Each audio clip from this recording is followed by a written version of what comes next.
Let's see if I can. All right, thanks. As John mentioned, for about 10 or 11 years now, we've been publishing RAIN, Radio and Internet Newsletter, daily web-based newsletter, which I think most of you are familiar with.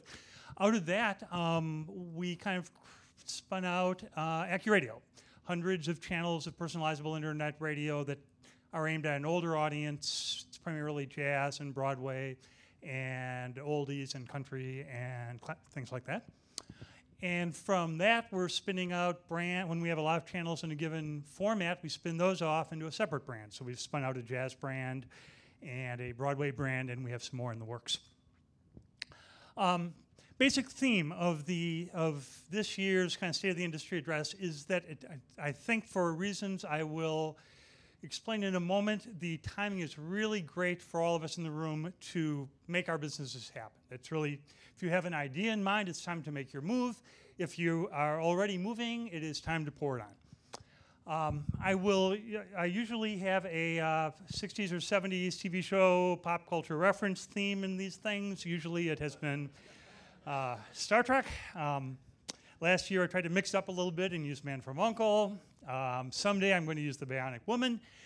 This year's theme will be Doug Phillips and Tony Newman, a couple of scientists in a great 1966 science fiction show that you knew it was science fiction because it was set in 1968. And it was the time tunnel. So I'll be using that as my pop culture reference theme today. And we can use the time tunnel to kind of look back into the past or look into the future, and we'll use this in a few of the slides. The first one is a theme I have brought up at previous RAIN summits, but since about a third of you in the room, this is your first one, I'd like to zoom through this for a couple of minutes. A basic belief that radio is in the process of entering a fourth golden age. Specifically, there are three previous ones. From the mid-30s to the mid-50s, radio had a golden age of entertainment-based programs.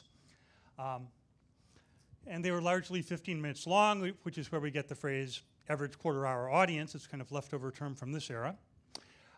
It was a great era. Radio kind of was the entertainment king of America for 20 years. But then television came along, and all of those programs moved to TV. So radio had to reinvent itself, and it did. There was a second golden age of radio from roughly 1960 through the mid-70s. That was AM Top 40.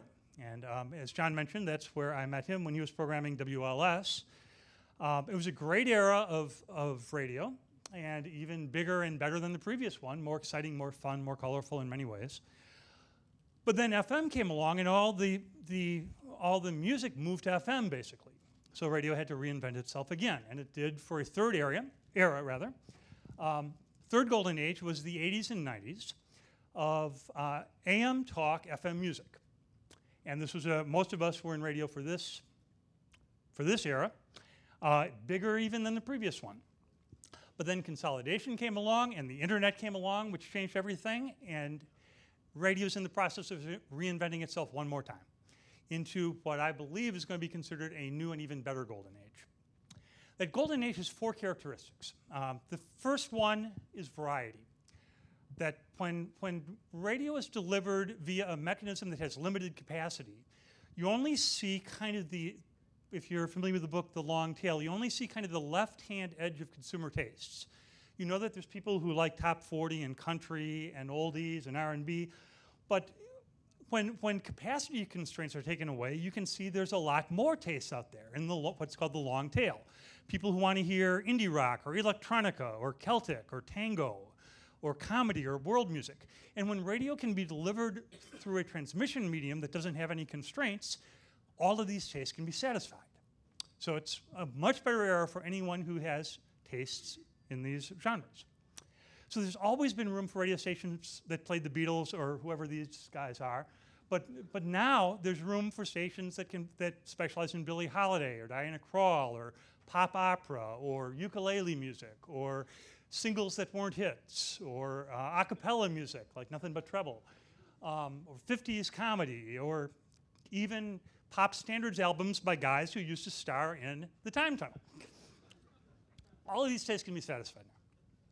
The second characteristic is low spot load. This is exactly how FM made its initial successes is one of the benefits to consumers and to advertisers is low spot load. It means, obviously, it's better for listeners, but it's also a lot better for advertisers because you're the only spot in the break and you get better attention levels.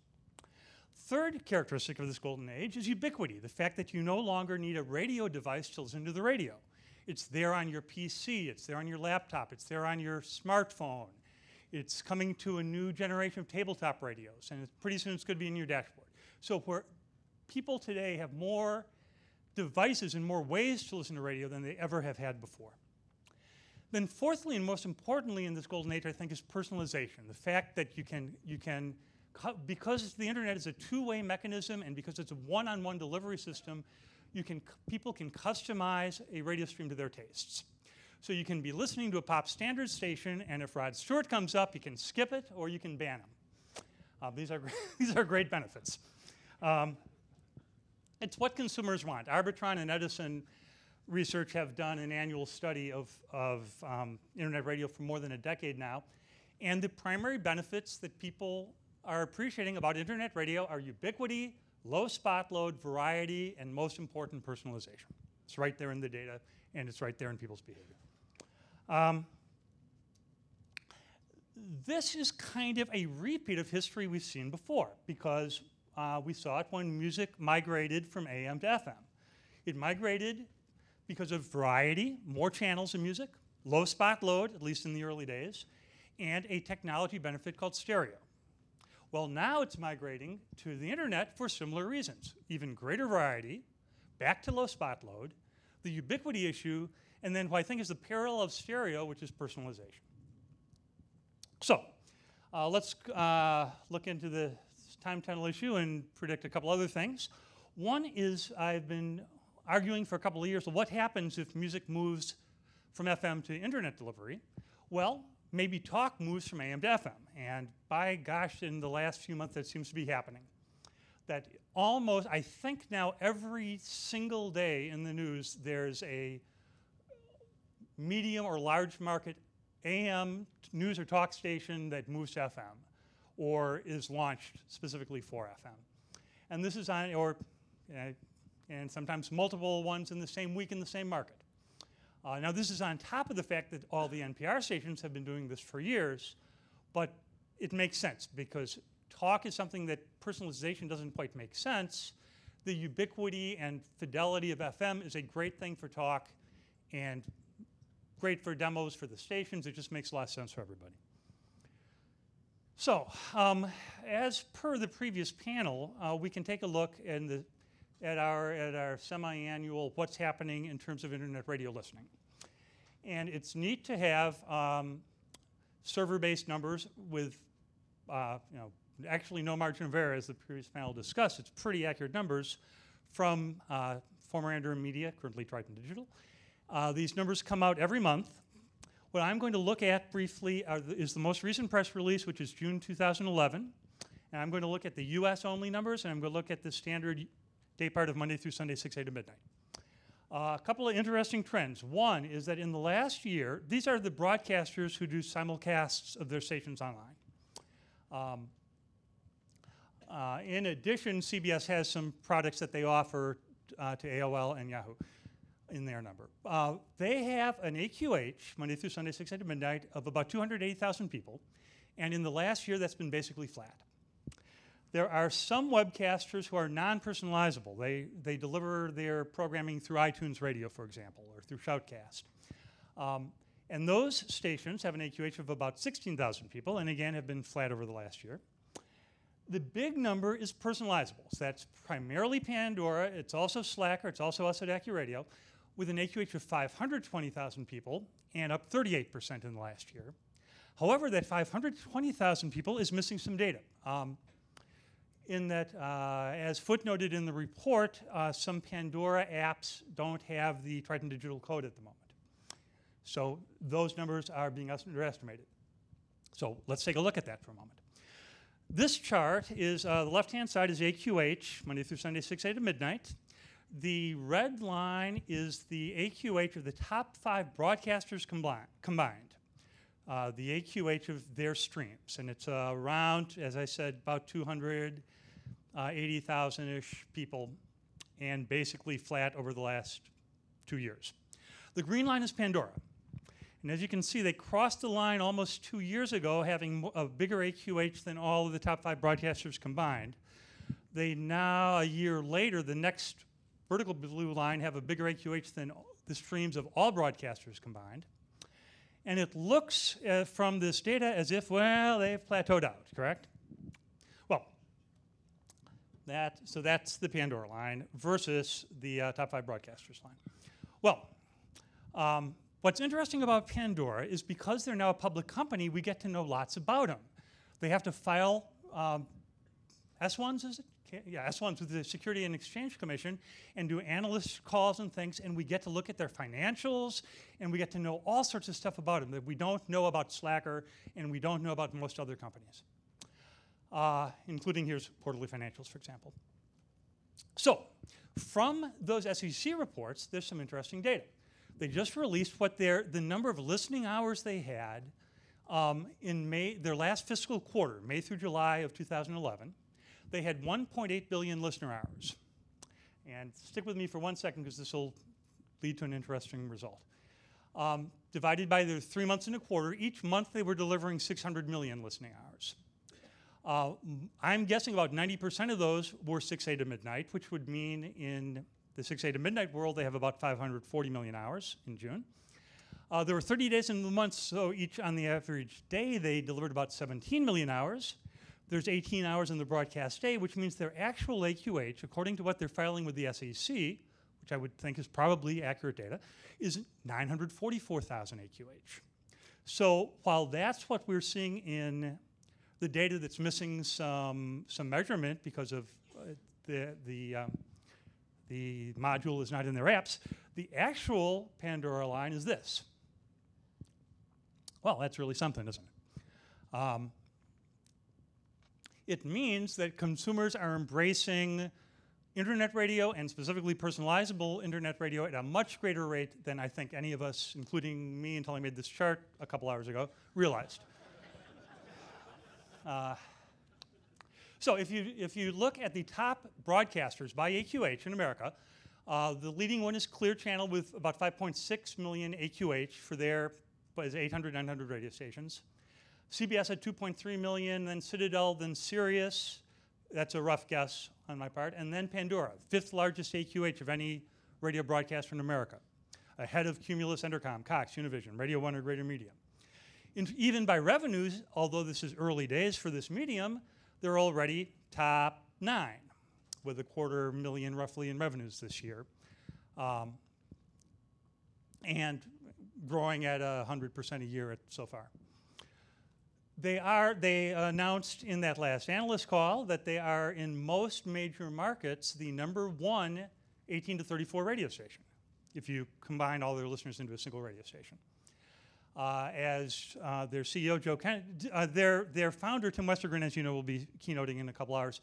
As their CEO, Joe Kennedy, said at an analyst conference a couple weeks ago, they're very ambitious. Their goal is to someday have billions of people listening around the world. They have really taken the advice, they are really pouring it on, and I think one reason we asked them to speak today is they're a great example to emulate. There are efforts by both CBS and Clear Channel to play more aggressively this spring and summer in the space of internet radio. CBS's radio.com now offers a variety of not only their CBS broadcast radio stations, but also a lot of internet-only stations, and ones you can build using their Last FM brand. Clear Channel just announced this week a relaunch of iHeartRadio, or they just debuted the launch, where not only they have a very interesting way of mixing their broadcast radio stations and artist-based stations in a single player that you can kind of scan from one to the other, and have a big concert coming up later this month to promote it, so it will get a lot of industry attention. So they're doing this, and Pandora's doing this, and Slacker's involved, and many of us are involved because advertisers, are hoping that advertisers will embrace this, and in fact they are. This is a Kagan chart showing how internet radio revenues are expected to hit $1 billion by 2015. But what's interesting about this chart is this is only revenues associated with AM/FM radio stations. It does not include pure plays like Pandora et al. And if you add those numbers, the chart looks like this. And it's going to be $1 billion by next year. So in fact, again, the industry is growing faster, I think, than most of us realized. There's the $1 billion mark, and there's 2012. It's coming shortly. Advertisers are embracing it for web-based streams, but as we've heard today, and we'll hear more today, they're still a little bit slow on mobile. AM/FM radio stations, for their broadcast radio stations, not for their streams, but for their broadcast radio stations, monetize their audiences at about 6.6 cents per listener hour. This is taking, for example, Clear Channel or Entercom or Salem's revenues divided by the number of listening hours they have. Well, Sirius is doing great. They have a totally different business model. It's subscription-based. It's kind of a technology play, and I'll talk a little bit more, but it's maybe even more importantly a different business model. They're monetizing their audience at about 28 cents per hour, I believe. So subscription may be not a bad way to go, which is why Slacker's emphasis on subscription may be a good one. As Jim mentioned, we don't know for sure because he's not, for rational reasons, releasing his quarterly financials to us. On the other hand, Pandora, for their web audience, they're doing pretty well. They're up to about 5.4 cents per listener hour. The problem they're having is their mobile streams, as they acknowledge in analyst calls. They're only monetizing those at about 2.3 cents per listener hour today. Advertisers aren't really embracing mobile listening yet. But if they do, or when they do, that's huge potential. If Pandora was monetizing their mobile streams at the same rate they're monetizing their web streams, according to my calculations, they would have done, I'm sorry, I skipped a step. They did $58 million in revenues last quarter. It would add another $39 million if they did. So it would turn it in from a kind of break-even-ish company into a nicely profitable company. And that's money available to everyone here in the room as well as we grow our audiences. Now, there's a problem for broadcasters, I think, based on that chart we saw earlier, in that broadcasters are stuck. Their streams are about 2% of their terrestrial listening. And that number hasn't really changed meaningfully in the last couple of years. And the reason may be not having to do with discomfort over technology so much as discomfort over business model. I'd like to talk about this for a couple of minutes. I'm inspired in talking about this by two great books by an author named Clayton Christensen. Many of you know these books, The Innovator's Dilemma and its sequel, The Innovator's Solution, where he talks about when there's a specific type of technological change, or more importantly, different innovation, whether it be technology or just a business model, where a disruptive one, which is defined as starting out worse than the existing technology or the existing model, but gets better. And internet radio, I believe, is a perfect example of a disruptive innovation. It makes leaders uncomfortable because leaders, established firms in an industry, have spent years or decades with their current business model, and they like it, and they're comfortable with it, and they want to, for very rational reasons, stay with it. So let's use as an example here Howard Johnson's. I assume, looking at the age group of us, most of us remember Howard Johnson's, correct? Kind of classic example of a restaurant chain from the 50s and 60s. But then this came along, a disruptive business model. And Howard Johnson's didn't like it. They had a complex menu with high-quality ingredients and a full-service salaried staff, and they were getting $3 or $4 a meal, and they liked that model. The fast food business model was, minimum wage labor, cooking stuff fresh, with a very simple menu and a much smaller average tab. And Howard Johnson's didn't like that business model. They could have adopted to it, or adapted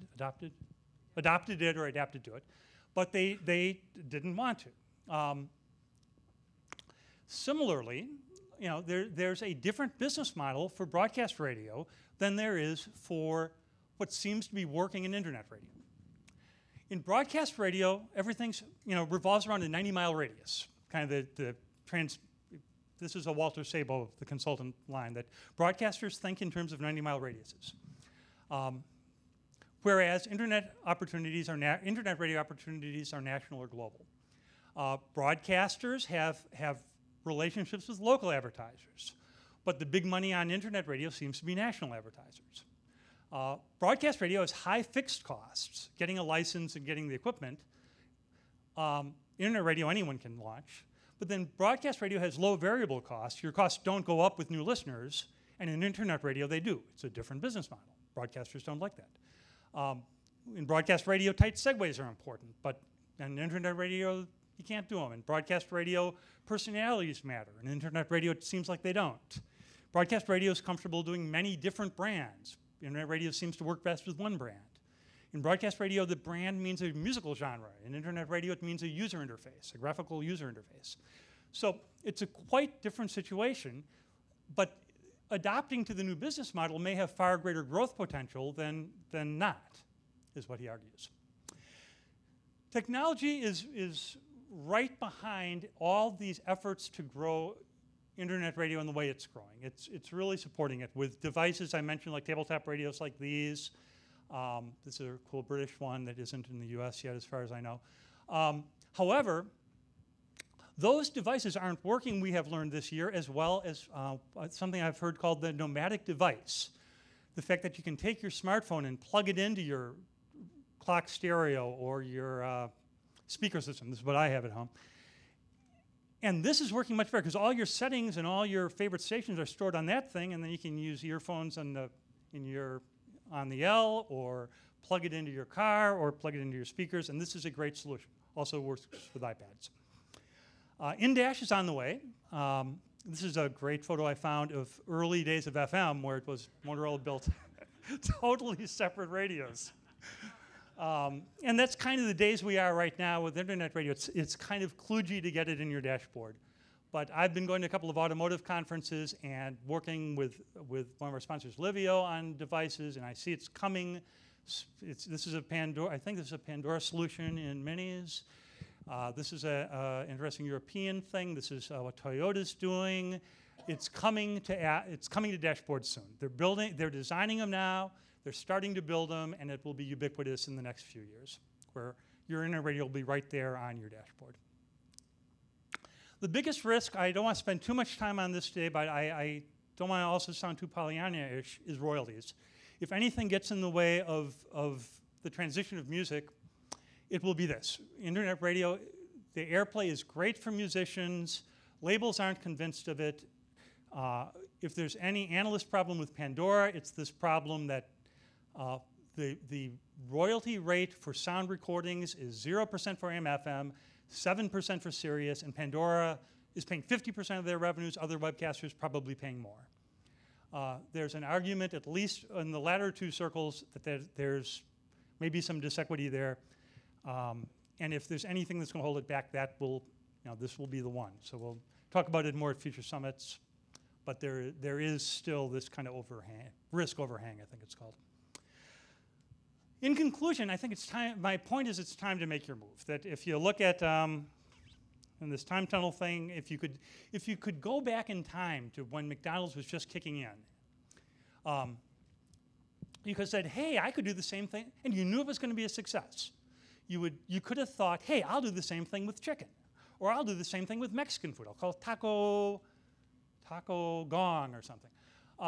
Or you could do the same thing with pizza or gourmet burgers or butter burgers or Midwest joke. Or you could become a food purveyor to fast food restaurants. Or you could invest in real estate. If you saw it was going to happen, there were loads of business opportunities you could have taken advantage of.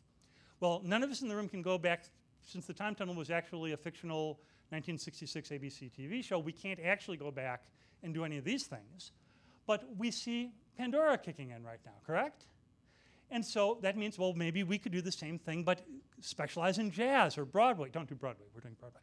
Or indie rock, or movie soundtracks. Or maybe we could take some kind of personalizable, customizable news or talk approach. Maybe we could do something like that, but targeted to college students, or Hispanics, or African Americans, or Asian Americans, or children, or Maybe we could start a market research firm that specializes in custom research for them, or a graphic design firm, or don't do conferences, we're doing conferences. Or devices, there's all these opportunities. So you could take the same idea and figure out the royalty situation in Europe and launch in Europe before anybody else does. Or Brazil, that's a huge market. Or Korea, it's a huge market. Or China, it's a huger market. If you see this coming, if you can see it coming and you know that FM is going to change, maybe what you should do is do something different on FM. Take advantage of opportunities you see there. Or if you see talk moving from AM to FM, maybe you can figure out something cool to do with the AM band. There's all these opportunities, which I'm here to encourage you, and I think you're all here to embrace. In conclusion, consumers are embracing it. We saw that more so than we thought. Devices are supporting it. Advertisers are buying it more than we thought. I couldn't help myself. I got in with a Star Trek reference. This is from Deep Space Nine. A quote that I realize is not really from Deep Space Nine, but it was quoted in Deep Space Nine. Fortune favors the bold. That it's the reason that the webcasters that are doing as well as they are doing as well as they are, primarily, for example, I mean, obviously Pandora, is because they spent $100 million when there was no guarantee of success. And they built a team of dozens, many dozens, Doug will maybe talk about that, Doug Stern from Pandora will talk about it in a bit, of salespeople before it was a sure bet. You can do the same thing. The trick is to business success is boldness. It is time to make your move, and if you're making it, it's time to pour it on. Thanks.